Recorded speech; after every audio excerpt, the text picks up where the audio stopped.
Bien, en esta ocasión nos estamos nuevamente con un video para el canal y tal como les dije, ¿no? En el anterior video que hablábamos sobre el teorema de las tres perpendiculares en geometría del espacio, vamos a ver un teorema muy interesante también, que también involucra geometría del espacio y vamos a aplicar este teorema, ¿sí?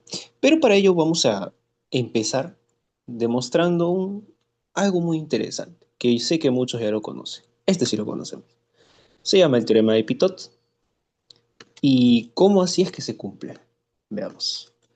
Vamos a decir lo siguiente, que tenemos o bueno, en realidad, a ver, vamos a colocarlo de esta manera. Así, más o menos así. Bien. Y decimos lo siguiente. Sea un cuadrilátero que adentro se le puede inscribir una circunferencia. Recordemos que no a cualquier cuadrilátero se le puede inscribir una circunferencia. Se va a decir que si esto ocurre en un cuadrilátero, es decir, que se le puede inscribir una circunferencia tangente a sus cuatro lados, se va a cumplir lo siguiente, el teorema de Pitot. ¿Qué va a pasar? Que si, por ejemplo, cada una de la longitud de sus lados, vamos a decir que este sea A, este sea B y este sea C, y el último lado que falta, decimos que mide D, ¿qué se va a cumplir? Se va a cumplir lo siguiente, chequen, que los lados opuestos entre sí, ¿no? Opuestos, o sea, que no sean contiguos, ¿qué va a pasar?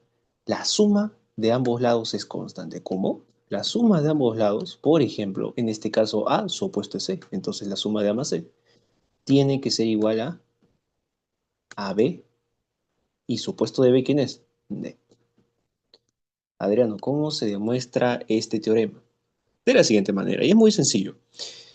A ver, vamos a ver. Vamos a dejar esto a un ladito, más o menos aquí. Bien, debemos recordar lo siguiente. Partimos de la siguiente idea. Si nosotros a un punto externo de una circunferencia le trazamos dos líneas tangentes, bueno, dos rectas tangentes, la cosa es que trazamos dos tangentes. ¿Qué va a ocurrir aquí? Bueno, evidentemente, si yo trazo la cuerda, si yo trazo la cuerda, que, bueno, que parte desde los puntos de tangencia, ¿qué va a ocurrir? Vamos a sacarlos. ¿Qué va a ocurrir? Vamos a tener lo siguiente. Ustedes saben que este ángulo de aquí es el ángulo semi-inscrito a todo este arco. ¿Ah? Entonces digamos que este ángulo mide alfa. Bien, pero nosotros podemos notar que este ángulo de arriba, este de aquí, también está inscrito, semi-inscrito que diga, a este arco que está resaltado. Entonces va a tener la misma medida. Conclusión, las medidas desde el punto hacia los puntos de tangencia van a ser congruentes. Claro, porque se ha formado un triángulo isósceles. Bien, con eso, ¿qué vamos a hacer? Vamos a tener, vamos a tener el gráfico, ¿no? Un cuadrilátero en el cual se puede inscribir una circunferencia, ¿sí? Y vamos a hacer lo siguiente. A ver, un momentito, un segundito. Bien, ya está. Ya está por aquí. Bien. Entonces, utilizando esta idea, vamos, uy, a ver, no se quiere mover. A ver. Como les decía, utilizando esta idea, vamos a poder demostrar el teorema completo. A ver, vamos a ver lo siguiente. Entonces decimos, ¿no? Tenemos la figura aquí. Vamos a trazar, bueno, vamos a decir, digamos, ¿no? Por el teorema que acabamos de demostrar. Ah, ya, si este mide L, por ejemplo, aquí ¿cuánto tiene que medir? L, ¿verdad? Bien. Ahora, ¿qué más? Decimos, si desde el punto de tangencia, o sea, ya tomamos un vértice, digamos el vértice A, vamos a decirle que este es el vértice B, que este es el vértice C y que este es el vértice D. ¿Listo? Entonces vamos a hacer lo mismo con cada vértice. Por ejemplo, podemos iniciar con, ya pusimos con el A, ahora vamos con el B, con el C que digo. Entonces vamos a decir que este mida, digamos, M. Bien, por lo tanto, también desde ese punto exterior a la circunferencia va a medir también M, por este lado. ¿Ok? Bien, continuemos. Desde B, por ejemplo, desde B hasta ese otro punto de tangencia, si decimos que mide N, pues aquí también va a tener que medir N. ¿Sí? ¿Listo? Y por último, vamos con el vértice D. Y si aquí fuese, por ejemplo, a ver, vamos a pensar, si fuese P, entonces por este lado también va a ser P. Entonces notemos lo siguiente. ¿Qué pasa si nosotros, al igual que en el teorema, sumamos las longitudes de los lados opuestos del cuadrilátero? ¿Qué va a ocurrir? A ver, fijémonos. Por ejemplo, ¿qué tenemos por un lado? A ver, vamos a ver. Por un lado tenemos la suma L, ¿no? Se van a dar cuenta, mejor dicho, a ver, que si este lado de aquí, ¿cuánto va a medir? L más P, ¿verdad? L más P. Vamos a decir que este lado mida A, porque está contiguo a la. Entonces, este tendría que medir D. A ver, este tendría que medir D. Este que mida C y este que mida D. Que diga P. Ya lo tenemos. Entonces vamos a decir lo siguiente. A ver, ya bueno, dejémoslo así. L más P, por un lado, más, ahora sumémosle lo opuesto. Vamos a tener N más M, ¿sí o no? Muy bien. Pero nosotros sabemos que esto ya dijimos que era A, ¿sí o no? Entonces vamos a reemplazarlo, tenemos A. Y M más N, ¿cuánto es? C. Muy bien, los dos lados opuestos. Ya está. Pero a su vez, yo te hago una pregunta. ¿Qué pasa con la suma de los otros dos lados opuestos? O sea, con B más D. Bien, reemplacemos. ¿Cuánto mide B? Ah, L más N. L más N. ¿Y cuánto mide D? Sería M más P. ¿Listo? Y si se dan cuenta, ambas sumas son iguales. Entonces yo puedo concluir de esta manera que las sumas de los lados opuestos son iguales. ¿Sí? Hasta ahí creo que no hay ningún problema. Todo claro por ese lado. Ahora, ¿por qué hice todo esto? Lo que yo voy a hacer es aplicar una analogía a este teorema. Es decir, ¿qué hicimos? Analizamos cada esquina y vimos que en cada esquina, digámoslo así, por ambos lados se obtuvo el mismo resultado, la misma medida, digámoslo así, la misma medida. Lo mismo en cada esquina, ¿sí o no? Lo mismo en cada esquina. Lo mismo en cada esquina. Entonces, ¿a qué nos referimos si lo mismo ocurre en cada esquina? Como pueden ver, ojo, en el caso del cuadrilátero, si lo mismo ocurre en cada esquina, si lo mismo ocurre en cada esquina, ¿qué vamos a obtener? Al final obtendremos que los opuestos van a sumar lo mismo. O sea, lo que va a resultar de todo eso es que los opuestos van a sumar lo mismo. ¿Sí? Entonces vamos a utilizar esa idea. A ver, de aquí, justo de aquí. Vamos a duplicar esto y nos lo vamos a llevar a un lado. Nos va a servir. Y justo aquí ya está avanzando el gráfico que vamos a utilizar. Voy a achicar un poquito esto. Más o menos así. Bien, vamos a tenerlo a un lado. Empecemos a aplicar esta analogía a geometría del espacio. Para ello, ya nos tenemos el apoyo de un plano. Ahora, ¿cuál es la condición de ello? Esto se va a cumplir en una pirámide. Ahora, en cualquier pirámide, no necesariamente. Si estamos hablando justamente del teorema de Pitot, esta pirámide tiene que tener una base, en este caso, cuadrangular. ¿Sí? Cuadrangular. Ahora, ¿qué más? No solo cuadrangular, sino que tiene que ser, eh, se le tiene que poder inscribir una circunferencia. Listo. Se le tiene que poder inscribir una circunferencia. Al igual que en el gráfico que hicimos. Del mismo modo. Listo, entonces ya está. Ya tenemos aquí el gráfico. Obviamente los trazo la parte trasera con líneas punteadas para que se entienda que estamos hablando de la parte de atrás, pues, ¿no? Bien. Ahora, ¿qué más? Aparte de eso, ¿qué más tenemos? Tenemos que la altura de esa pirámide va a partir del centro de la circunferencia. Del centro de la circunferencia. Si no ocurre eso, entonces no se va a cumplir el teorema. Cabe precisar eso. Bien, listo. Ya dicho todo esto, vamos a empezar a demostrar esto que está muy interesante. Bien, entonces tenemos una pirámide, pero con una peculiaridad, que su base es un cuadrilátero al cual se le puede inscribir una circunferencia similar al que nos mencionan en el teorema de Pitot. Bien, entonces vamos a aplicar el teorema de las tres perpendiculares. Adriano, ¿y dónde voy a aplicar eso?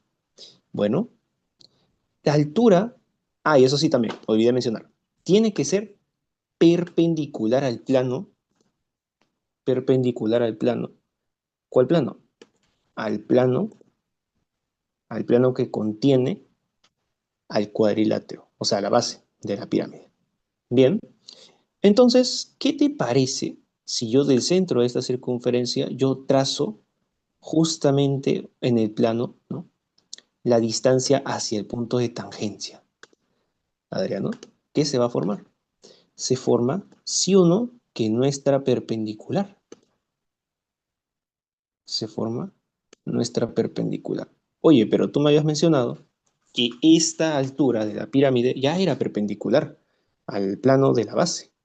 Entonces, eso quiere decir que es perpendicular a cualquier segmento o recta que pertenezca al plano.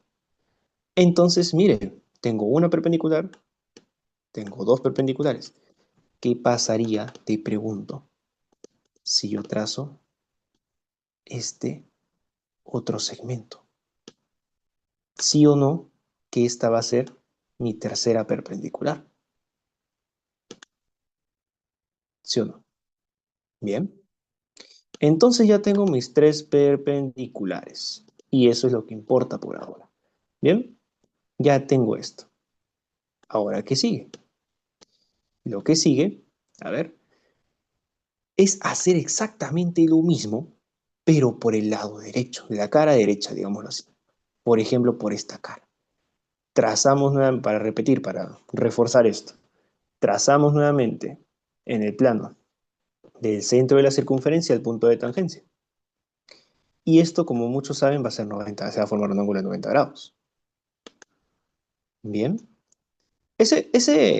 Me dirán, ¿y por qué sale 90 grados? ¿Por qué necesariamente esa distancia sale, o sea, cuando trazas desde el centro hasta el punto de tangencia sale 90 grados? Eso también se demuestra de la misma manera que yo demostré de la distancia de un punto, la distancia mínima de un punto a una recta, que está en mi anterior video. Lo pueden ver cuando quieran. Bueno, entonces ya tenemos la primera perpendicular, la segunda perpendicular. Vamos a trazar la tercera. Y aquí se nos va a formar de esta manera. Bien, ya lo tenemos, ya casi está listo. ¿Ya está? Entonces, ahora yo te quiero hacer una pregunta. ¿Sí o no? A ver, vamos a acercarnos un poquito a la pirámide. Te voy a hacer una pregunta. Dime, ¿sí o no que se demuestra desde esta esquinita de aquí, por ejemplo, sí o no que estos segmentos estos segmentos, desde esa esquinita hasta los puntos de tangencia, van a venir lo mismo, pues. Entonces yo puedo decir que este mida A y este otro mida A. Yo sé que porque está en perspectiva de plano, no lo vemos tal cual, pero sí se cumple. Solo que lo estamos viendo desde otra perspectiva y pareciese que no. Bien, ¿qué más, Adriano? A ver, se sabe que aquí, a ver, ¿qué más? Se sabe que esto, bueno, como esta aquí es una perpendicular, como esa es una perpendicular, aquí también es perpendicular, pues no, obviamente, o sea, por un lado y por el otro. Creo que debí ponerlo de este lado. Pero bueno, se entiende la idea. Entonces, ¿qué va a ocurrir? Sí o no, que se va a cumplir la congruencia. ¿Qué? ¿La congruencia? ¿De qué forma se va a cumplir la congruencia? A ver, vamos a sacar el triángulo de la izquierda. Vamos a empezar con este triángulo.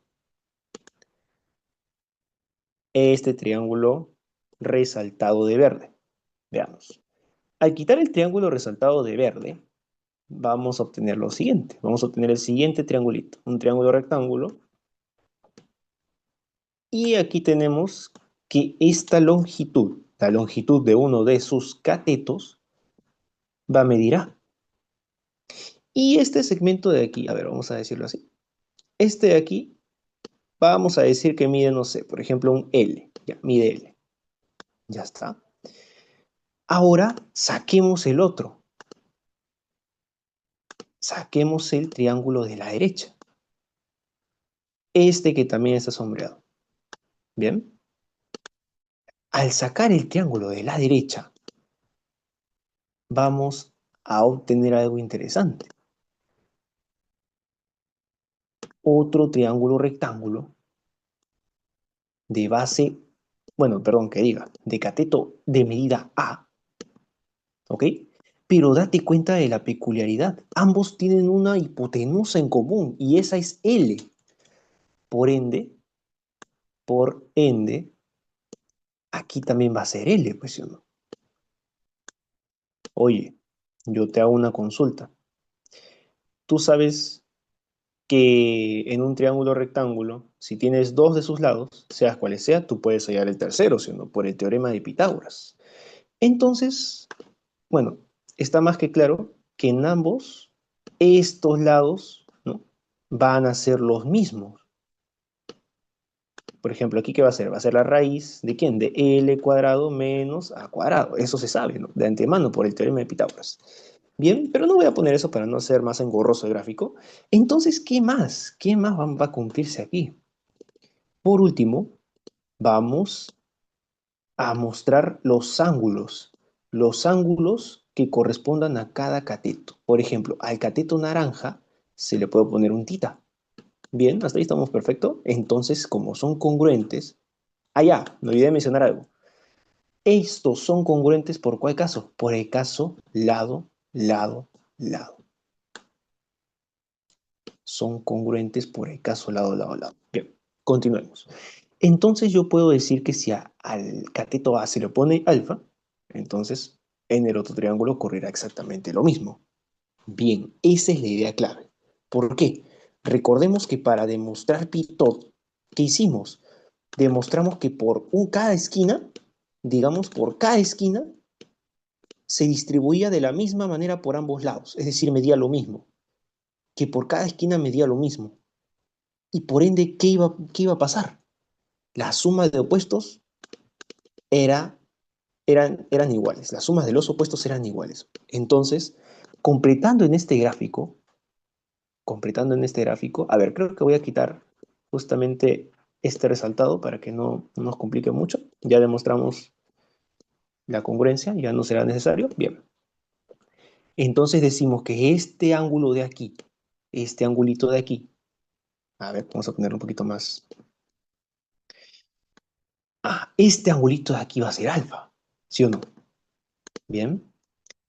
Y como también lo dijimos, este otro angulito también va a ser alfa, de medida alfa. Ajá. Bien. Con eso basta y sobra para darse cuenta que aquí se va a cumplir un pitot, pero con los ángulos, pues. A ver, si aquí se cumple esto, esto lo puedes demostrar con cualquiera de las cuatro esquinas. Solo que en realidad, si yo lo hago ahora, por ejemplo, digamos, continúo con la esquina de aquí, digamos, continúo con la esquina de aquí. El trazo por este lado, luego tengo que, mira, tengo que trazar de esta manera. Y el gráfico se va a volver muy engorroso. Y lo que yo menos deseo es que no se entienda. Lo que yo menos quiero es que no se entienda. Entonces, si ya demostré que por una esquina se cumple lo siguiente, entonces yo podría decir también que en esta esquina se puede cumplir, o en esta esquina. O bueno, más que esquina, mejor dicho, por cada, ¿cómo se dice? Por cada lado. Entonces, ¿qué va a ocurrir? Vamos a tener, a ver, vamos a ver, ya, que si este angulito, ahora este otro ángulo de otra medida, por ejemplo, llámese, a ver, omega, ahora, ya habiendo demostrado eso, trazamos aquí, solo que eso sí va a ser por detrás, a ver, vamos a trazar así, sin que rompa la armonía en el gráfico. A ver, vamos a tratar que sea lo mejor posible. A ver, ya lo tenemos acá. Ya, y este otro angulito, vamos a decirlo más o menos así, este otro angulito va a ser alfa, pero eso está por detrás. A ver, esto está por detrás. Listo, por detrás. Ahora, podemos también hacer lo mismo con este otro angulito. Digamos que mide phi. Nuevamente se manda para atrás. Uy, no, para atrás. Ya está. Y lo mismo si nuevamente trazamos por aquí y trazamos nuevamente la tercera perpendicular. Este angulito de acá va a ser phi también. ¿Sí? Entonces, ¿a qué quiero llegar con esto? ¿A qué quiero llegar con esto? Que se va a demostrar, ya haciendo otro gráfico, ¿no? Más o menos, digamos, manipulado se podría decir, a limpio, podemos decir lo siguiente. A ver, vamos a tener, por ejemplo, un gráfico así. A ver, más o menos así, a ver. Ya, justo como esto.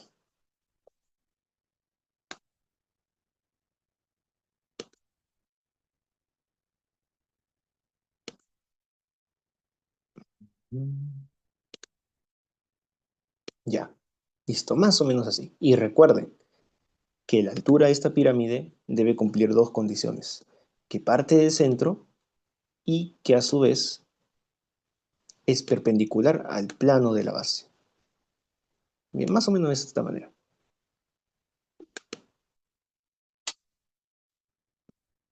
Más o menos de esta manera. Entonces, ¿qué va a ocurrir? Como bien les mencioné, si este ángulo en total se van a dar cuenta, sumando, ¿no? Alfa más omega por este lado tenemos phi más, digamos, un ángulo más, llámese beta. De este lado también va a ser beta, solo que esta vez, ahora sí será el frente. Entonces, por un lado, ¿qué tenemos? Beta más phi y alfa más omega, es decir, de este lado, de esa manera.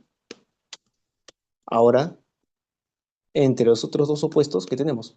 Beta más alfa, omega más phi. Entonces, ¿qué se cumple? Que si este ángulo, ya independientemente de este gráfico, este es un gráfico nuevo, por ejemplo, que si este ángulo mide alfa,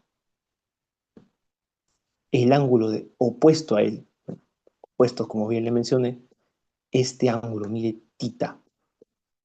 ¿Qué más? ¿Qué más? Ahora, por otro lado, si este ángulo de aquí mide phi y el ángulo trasero mide teta,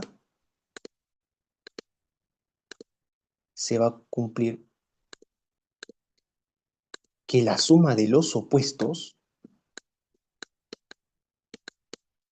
en realidad, este ángulo